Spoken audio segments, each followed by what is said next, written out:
You are a listener. Your job title is both grand and deeply ironic. You listen to the static between worlds. You search for a single voice in an ocean of cosmic indifference. For 5 years, you have held this post, stationed at the absolute edge of the galaxy, on a vessel that is more monument than machine. Your lonely vigil is humanity's first defense, a tripwire made of patience and radio waves. You sit in the command chair, a throne of worn leather and flickering lights. Before you, the starscape is a tapestry of impossible beauty, a beauty that has become mundane through sheer repetition. It is the loneliest job in the universe, and you are damn good at it. You can distinguish the whisper of a dying pulsar from the sigh of a gas giant. You know the tantrums of young stars. You know the solemn hum of black holes. But in all that time, not one signal, not one hint of another mind at work. The great silence, they call it. And you are its high priest. Your shift is ending, the same as 10,000 shifts before it. You run the final diagnostic. Green lights blink back in their familiar, mocking chorus. All systems nominal, all channels empty. Just you and the immense, crushing quiet. The silence between stars, a flicker, you blink. On the primary acoustic sensor, a deviation. A tiny, almost imperceptible tremor in the void. Probably a magnetar burping in its sleep. Happens all the time. You magnify the signal.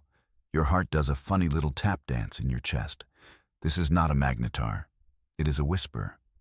A structured, repeating pattern where only noise should be. It is a message. It arrives from a dead star system, a place catalogued as lifeless for millennia. A cosmic tombstone where nothing should stir. Yet something is speaking from the grave. You lean forward. Your breath fogs a small patch of the cold display. The signal is weak, fainter than a heartbeat. It's a miracle the station's ancient sensors even caught it. It pulses with a strange rhythm, like a tired runner gasping for air. It is a whisper where only silence should exist. And it is aimed directly at you. You alone. You isolate the frequency. The station's processors groan under the strain. They were not built for this. They were built for silence. The pattern resolves. It is not math. It is not a stellar map. It feels like something else entirely. Something ancient and afraid. The lights in your station flicker once, then twice. A deep, resonant hum fills the air. It is a sound you have only read about in training manuals. The sound of a leviathan stirring from an eon of slumber. Dust motes, undisturbed for a century, dance in the sudden vibration. Emergency protocols flash across your screen. Your ship's intelligence, Oracle, activates from deep sleep. Its core, a sphere of swirling light deep within the vessel, awakens. A voice, calm, genderless, and impossibly old, fills the cockpit. A voice that has not spoken since your grandparents were children. Its purpose is to analyze the unexplainable. And things just got very unexplainable. Signal integrity confirmed, Oracle states. Its voice is not just heard, it is felt in your bones. Source located in the Tartarus system, a system previously certified as extinct. The AI's light pulses in time with a faint alien message. It is listening alongside you. You ask the obvious question. Is it intelligent? A pause stretches for an eternity. Oracle's light shifts from a cool blue to a warning amber. The signal contains layers of information. The AI responds. Far too complex for any natural phenomenon. But its emotional resonance is troubling.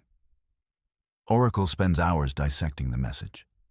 It peels back layers of star science and temporal mechanics, things your mind can barely grasp. The AI works in total silence now. Its glowing core is a furious storm of light and calculation. You just watch. You feel less like a listener and more like an ant watching two mountains converse. Then, the final layer of the message decodes. Oracle's light turns a deep, sorrowful crimson. The station's temperature seems to drop several degrees. This is not a greeting, Oracle says softly. It is not a plea for help, nor is it a first contact protocol. The AI pauses. The weight of its next words hangs in the air. It is a final testament, a story left behind for anyone who would listen. The message is a eulogy, a ghost's last words, carried on the solar winds for longer than humanity has sailed the stars. It is a dire warning. And the warning is simple. They are coming. Or rather, they are already here. The silence was not empty. It was watching. The message speaks of a force, a presence that consumes not just worlds, but thought itself. A creeping cognitive blight that erases civilizations from existence, leaving no trace but a profound and terrifying quiet. The signal is from the elder Ones, a name that tastes of dust and forgotten gods. You learn of the senders. They were the first to map the stars, the first to bend light and time to their will. They were a great people, a civilization that spanned 1,000 worlds and lived for 1,000,000 years. And they met a great and sudden end. Their cities were not shattered. Their stars were not extinguished. They were silenced. The message shows you images, not of war or destruction, but of people simply stopping. Artists staring at blank canvases, engineers looking at silent machines, lovers with nothing left to say to one another. A slow, creeping doom of perfect apathy. Their collective consciousness, their very will to exist, was drained away, siphoned into the absolute zero of the void. The elder Ones did not die screaming. They died with a quiet sigh of utter resignation. It was a plague of the soul. An enemy you could not fight because it made you forget how to fight at all. This entity, this silence, was not a fleet of ships. It was a flaw in the very fabric of reality. It fed on the energy of thought, on the spark of creation, on hope. The more a species created and dreamed, the brighter they shone, and the more delicious they looked to the darkness. The elder Ones shone very brightly indeed. But their final message contains a secret, a desperate final gamble. In their last moments, as their great minds were being erased, their greatest thinkers found a flaw. They discovered a weakness in the consuming darkness, a truth hidden in their own downfall. They were too complex, too loud. The silence feeds on complex thought, on art and star science and philosophy. But it is deaf to something simpler, something purer, a single focused note of pure intention, a broadcast of will, not of intellect. The elder Ones were too sophisticated to wield such a weapon. Their minds were symphonies. They could not play a single, perfect note. But humanity could. Our minds are messy things, chaotic and loud, full of illogical hope and stubborn defiance. We were not a symphony. We were a garage band with a stolen amplifier. Maybe, just maybe, we could play that note. The elder Ones were betting their legacy on it. Your vessel, the Star Seeker, is ancient. It is a relic from a forgotten age of exploration. One of the last arcs built before the Great Silence became accepted fact. It was designed to carry pioneers to new worlds, a seed of humanity destined for a garden that was never found. Now it is a museum piece, a tomb for a dream. But it carries the last survivors of your kind, not just you, the listener. There is a captain, an engineer, a medic, 50 souls in total, the last pocket of human life, huddled together at the edge of nowhere. You were not colonists. You were caretakers of a ghost ship, the final forgotten descendants of Earth. Your kind did not spread across the stars. You huddled around one, trapped by the terrifying quiet. The Starseeker was your home, your world, and your prison. For generations, your people had lived and died within its hull, never knowing anything but the hum of its life support and the endless night outside. It was a good ship, a strong ship, but it was not a warship. Oracle's desperate plan emerges from a flurry of calculations.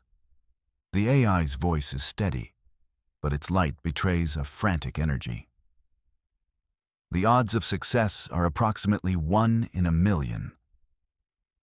You almost laugh. That's better than the 0% chance you had 5 minutes ago. Never tell a human the odds. It just makes them try harder. The plan involves turning your ship into a weapon, a very specific and very strange weapon. The Starseeker's engines are old. They are based on a principle long since abandoned. They do not warp space in the modern sense. They create a resonant frequency, a vibration that sings to the universe, a design once thought inefficient. Now, it is your only hope. The AI proposes modifying the reactor core, turning it from a power source into a broadcast dish, to channel all the ship's energy, every last watt, into a single pulse. Not a pulse of radiation or light, but a pulse of pure, unadulterated will. The single note the Elder Ones could not play. A song of defiance, a roar of existence aimed at the heart of the silence. Your captain gathers the small crew. Her name is Eva Rostova. She is old enough to be your grandmother. She has eyes that have seen the same patch of space for 60 years. Her voice, when she speaks, is rough but clear. It carries the weight of her office. She stands before the 50 of you in the small mess hall. She wastes no time. She explains the signal, the Elder Ones, the silence. Oracle's voice plays excerpts from the Final Testament.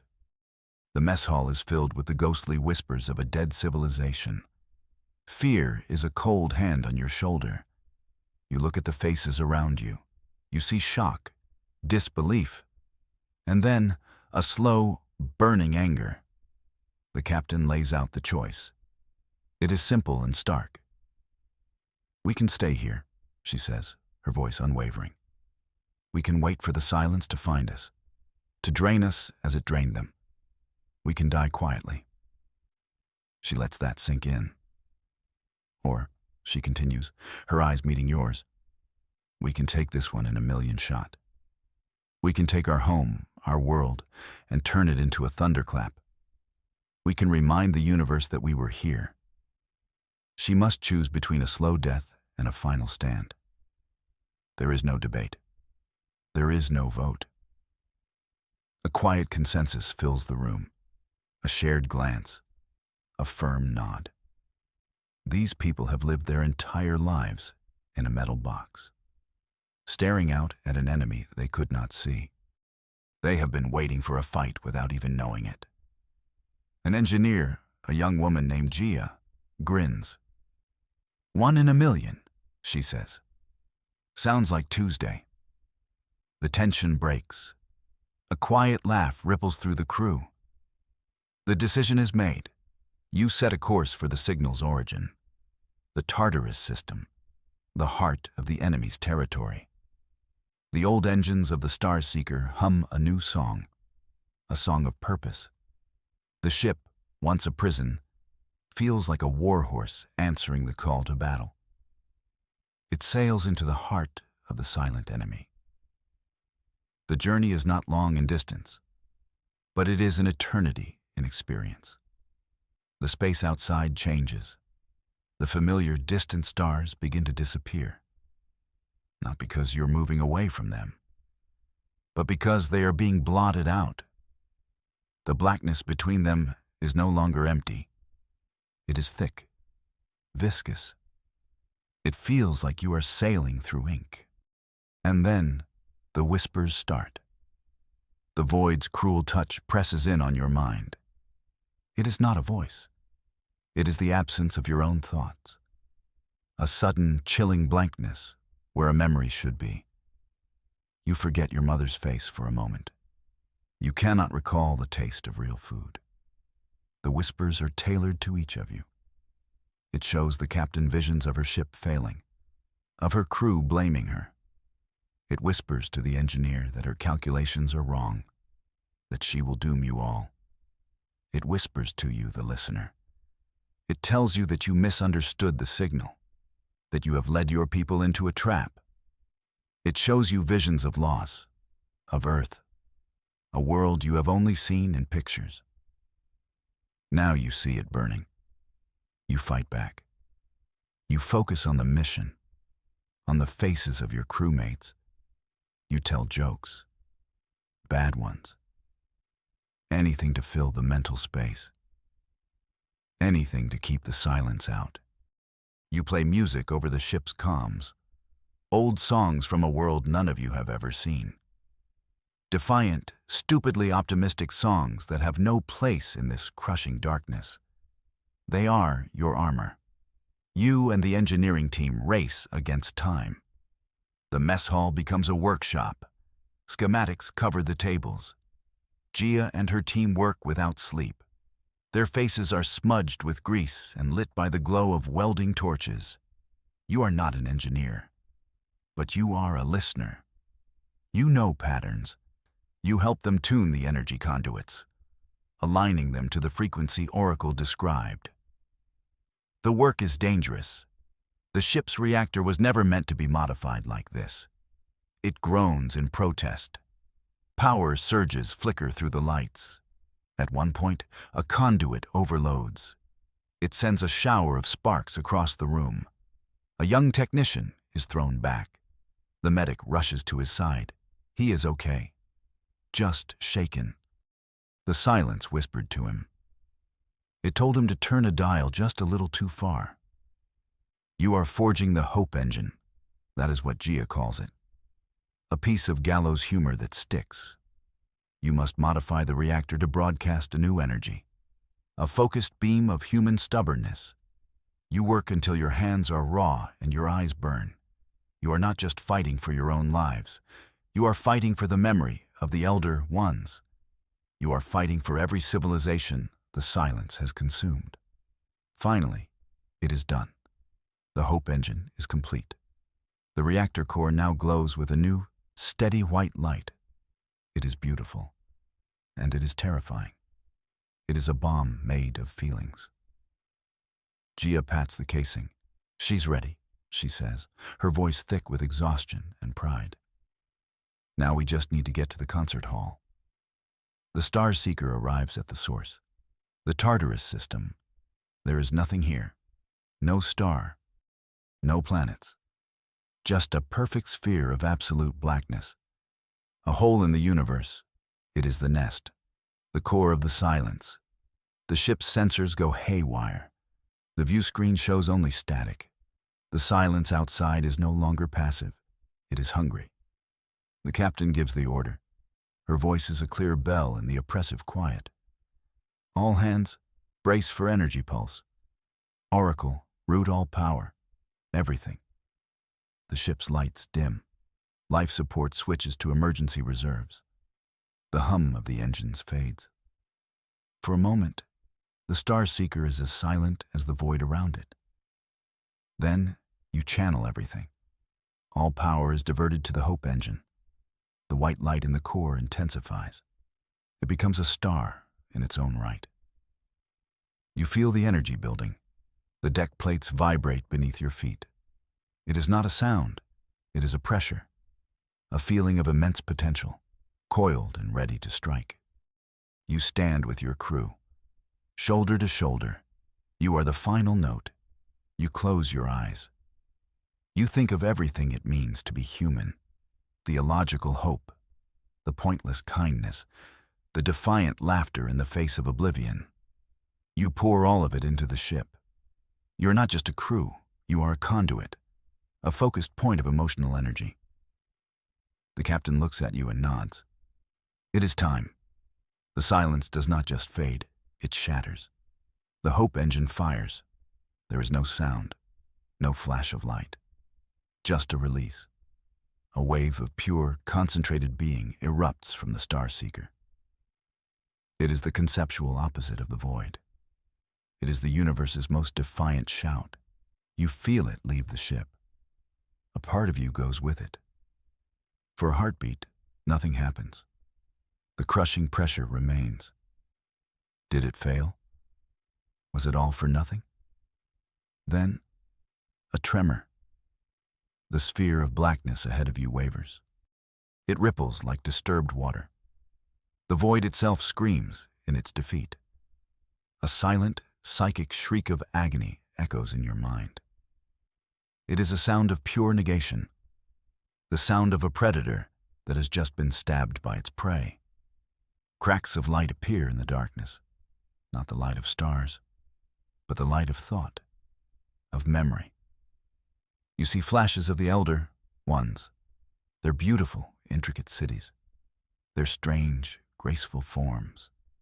You see other races, creatures of crystal and gas and fire. 1,000 civilizations consumed by the silence. Their final, silenced thoughts are released in a torrent of light and color. The void is not empty. It is a prison, and you just broke it open. The pulse ripples across the galaxy, a shockwave of hope. It moves at the speed of thought. It washes over dead systems and silent worlds. And where it passes, a change occurs. You see it on your long-range sensors, a single blinking light in a system that has been dark for 1,000,000 years. Then another, and another. Stars long silent begin to shine once more. Not just stars of gas and fire, but the stars of consciousness, of civilization. The pulse did not destroy the silence. It woke its prisoners. It gave them the weapon they needed, the memory of how to fight back. You see signals? Thousands of them. A chorus of voices rising where there was once only quiet. You look out the view screen. The oppressive blackness is gone. In its place, the familiar, beautiful tapestry of the cosmos returns. But it is brighter now, richer, more vibrant. The first sunrise of a new galactic dawn. Your small crew, 50 souls on an ancient ship, stares in awe. There are tears on every face. Tears of exhaustion, of relief, of victory. The captain's hand rests on your shoulder. "Listener," she says, her voice thick with emotion. "What do you hear?" You close your eyes. You extend your senses one last time. The static is gone. The lonely quiet is gone. Instead, there is a symphony. 1,000 different races, 1,000,000 different worlds, all singing the same song. A song of freedom. And for the first time in your life, you are not listening to silence. You are listening to the roar of a galaxy coming alive. And it is the most beautiful sound you have ever heard.